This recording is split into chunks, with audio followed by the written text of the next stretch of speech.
The Refit screen. Go to a spaceport first. Almost any colonies will do that isn't hostile to you. Press R for the Refit screen.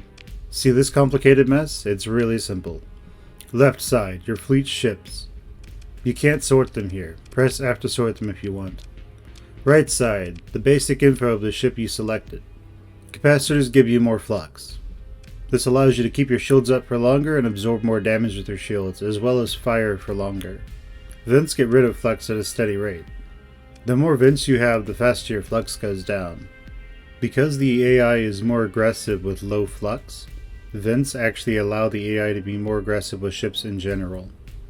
Below that, we have hull features and mods. Features are built in, mods are added. Hit add under hull features and mods. Look for reinforced bulkheads. Click it. If you can't add it, get rid of some capacitors and vents and then try to add it. Reinforced bulkheads allow you to recover a destroyed ship if you win the battle. Bottom left, see all this stuff? Important crap. If you're worried, make a save first. The weapon groups option allows you to assign weapons to groups 1, 2, 3, 4, or 5. The topmost row in the weapons group window allows you to designate whether or not a weapon group will be auto-fire or not by default. Lower in the window, it shows you how much flux firing a weapon group creates. It shows you how much flux you dissipate with your current flux vents. You want your dissipation number to be higher than the sum of all weapon groups and shields.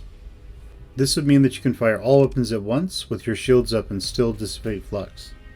This would mean that the ship is properly fluxed, as the community says.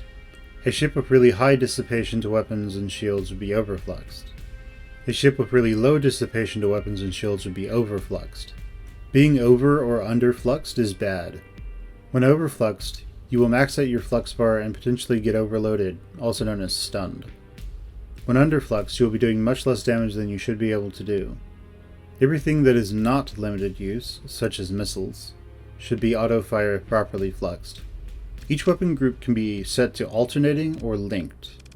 Alternating means that firing that weapon group cycles to the weapons in it. This is good for limited use weapons where you don't want to fire all of them at the same time.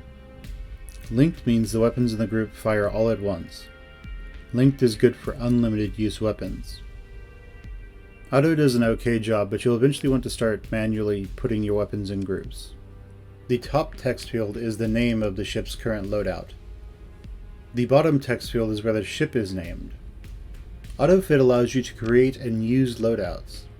The pre-made loadouts are great for ships you don't have a lot of experience with. Try to apply loadouts when you're at a station, as the game will auto-buy whatever is needed. Try to turn on Always Add Reinforced Bulkheads if you want to keep the ship if it gets destroyed. Press the X at the top right of a loadout to delete it. Click an empty spot to save your current ship setup to a loadout spot. The original loadouts will always remain as options. Strip removes everything from the ship that can be removed and sets capacitors and vents to 0. When a ship is destroyed and recovered, it will likely gain a D or damaged mod. D mods can be beneficial with the right skills. They're okay on expendable ships. You are likely going to take some losses in every battle if you use frigates and shuttles. Restore allows you to remove all of the D mods from a ship. This costs a decent amount of money, about 75% of the ship if I recall. You only want to do this with ships that are rare, important, or incredibly expensive to buy. Moving up to the ship itself, you will see colored shapes that represent different weapon mounts. Ballistic mounts are yellow squares. Energy mounts are blue circles. Missile mounts are green diamonds. Hybrid mounts use energy and ballistic weapons and are orange squares and circles.